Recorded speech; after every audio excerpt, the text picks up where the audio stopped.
Alpha, Beta, Delta, Gamma, Omega, and Sigma. 6 male personality types according to the sociosexual hierarchy, which can prove to be surprisingly accurate. In this video, we're going to cover everything you need to know about each one, their major traits, tendencies, what motivates them, how to deal with them, and how to know which type you are. Welcome to Viral Brain, where we focus on the psychologies of different personalities. Make sure to like and subscribe so you can be notified whenever we release new content. If you're a male watching this, you'd care because you need to align your major character attributes with your male personality type if you want to succeed in life. And if you're female, finding out your partner's personality type and understanding it will make you deal with him so much better. Let's get into it. But first, you should know that in this video, we're referring to the perfect models who are 100% one personality archetype, which is quite unrealistic. The vast majority of men fall somewhere in the middle on this spectrum. You could be 70% alpha, 30% sigma, or 60% beta, 40% alpha, or whatever. And even that can change over time if the circumstances of your life drive you to become a certain way, or if you simply want to become a certain archetype and you work on it. Number 1. Let's start with alphas. They sit at the top of the hierarchy, and they certainly score well with the ladies. No male is born to be alpha. Instead, they work hard to accumulate power, whether it's physical, social, or financial power, and then assert their dominance.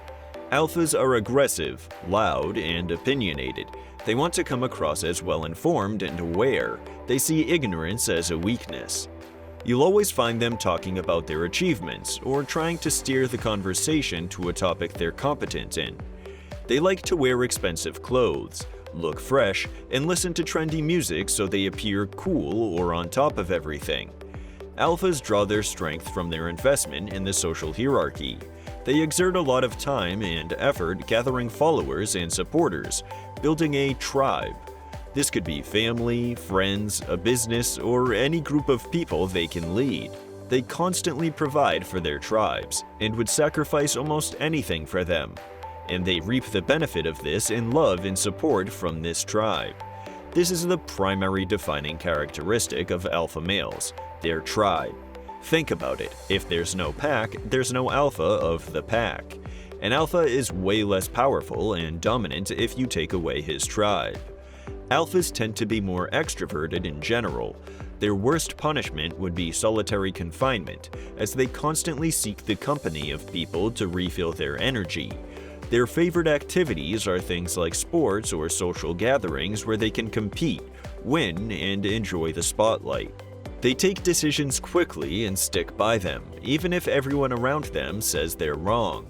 They're often seen as stubborn and uncompromising, but the truth is, it's just too difficult for them to admit they were wrong because they care too much about their image among the tribe. They take decisions now and face the consequences later. Alphas delegate tasks all the time if they become too complicated or difficult. They usually have a few people around them running their errands or making them coffee. When it comes to relationships with other personality archetypes, betas are the alpha's favorite supporters, and sigmas are the alpha's biggest threat. He feels threatened by them because they're rebellious and they often question his authority. As for the ladies, they're naturally attracted to alpha males because of their high social status and power. From an evolutionary perspective, they're drawn to the male who can provide and protect. And please, don't go, "Oh, these freaking gold diggers." It's completely natural for females to seek a partner who would provide and protect, even if not for her, at least for their offspring. On the downside, alphas are likely to seek multiple partners for continuous validation. You know, being with the prettiest girl in class automatically makes you cooler. But this results in alphas having a lot of short-term, shallow relationships. Number 2. Betas. It's extremely important to understand that beta doesn't mean bad. Alphas and betas coexist across multiple species, and each has their unique strengths and weaknesses. Social media, movies, and even other YouTube videos are painting a picture of the beta as weak and incompetent, but that's completely misleading and inaccurate. Betas are friendly. They respect others in hopes of gaining their approval. They're not interested in challenges or competitions. They keep themselves safe by not stepping on anyone's toes, hence not putting themselves in danger. They're often reserved and quiet, which leads most people to believe betas are shy, but the truth is they just don't express their opinions that much. Betas have no interest in asserting dominance. They usually find an alpha's tribe to be a part of and occupy a role directly below an alpha. They earn his trust and ensure that his rules are being followed throughout the hierarchy. They pull their strengths from being the alpha's right-hand man. They think leadership is too much responsibility and work for them, and they respect alphas for doing it and strive to get close to them and help them. One of their biggest strengths is their loyalty. They're devout partners and hardworking employees, and they can become wealthy through skilled labor and devotion to the business. With women, betas don't attract as many women as alphas or sigmas, and they can spend most of their time in high school or college without a girlfriend. However, a beta's relationship is more likely to last forever than that of an alpha's. They attract a very specific type of women. Those who want a stable and lifelong relationship with someone they can trust and start a family with. Beta's loyalty is often reciprocated by their partners, creating an environment of love and trust. On the downside, this certainly takes away the elements of thrill and mystery, making the beta's bedroom not the most steamy. Number 3. Deltas. The most common personality archetype among the 6. They're like betas in many ways, but with one key difference. They don't try to appeal to alphas and earn their trust to climb the ranks of society. They just do their jobs and go home. These are the factory workers and team members, the desk clerks and customer service reps. Collectively, they represent the majority of the workforce. Unlike betas, who will like the alpha no matter what, deltas assess his ability to lead. If he's a good leader and he provides them with prosperous conditions, they will admire and respect him. But if he's a bad one, they will relentlessly judge him for it, and possibly protest. A healthy relationship between the alpha and the deltas is essential for the success of any hierarchy. The most fascinating aspect about deltas is that they're the most flexible archetype to climb or descend the ranks of society. They can be wealthy and respected through skilled labor, but they can also be at the very bottom of society. Deltas have a very similar approach with women to that of betas. They attract devout partners and are likely to be in 1 or 2 very long-term relationships throughout their lives. Number 4. Gammas.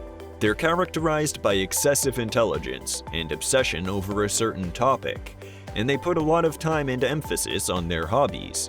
So the best chess player in the world, the esports legend, and the most celebrated writers are all probably Gamma. They're kind and empathetic, and they have deep notions about life and love. Almost all Gammas go through either one of those 2 scenarios.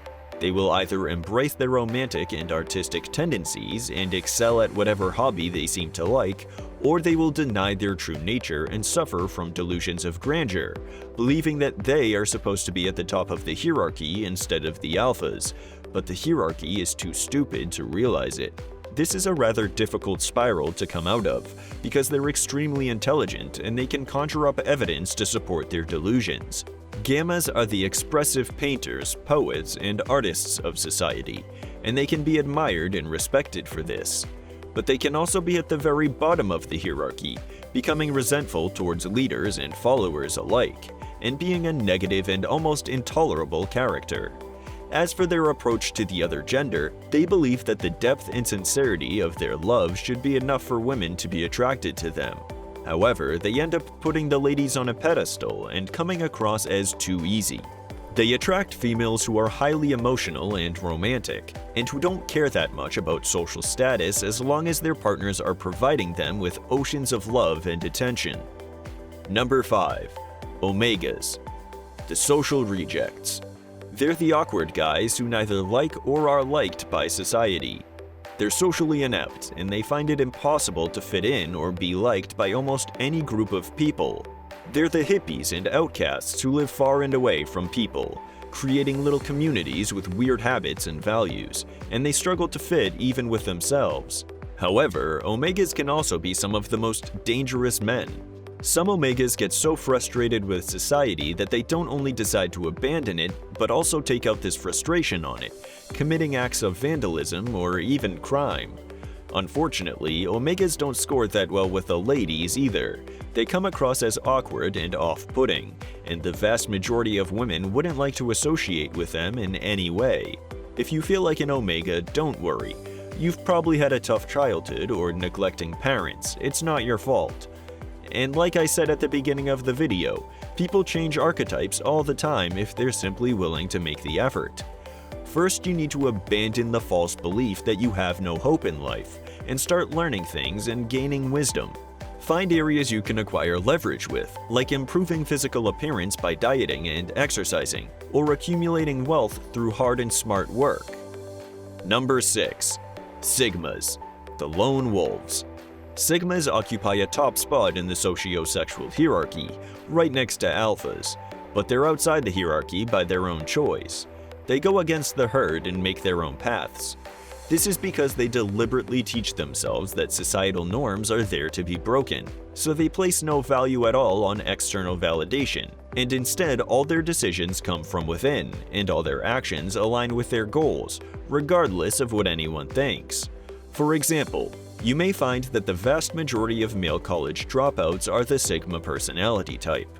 They give up companionship in order to achieve their goals. This doesn't come from an antisocial mentality or introvertism, but the fact that they're hyper-aware that companionship comes with responsibilities, which might slow them down.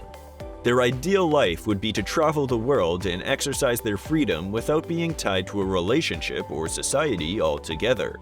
Unlike alphas who are loud, aggressive, and competitive because they want to assert their dominance, Sigmas are self-sufficient and silently confident. They know they're good, they just have no interest in proving it to anyone.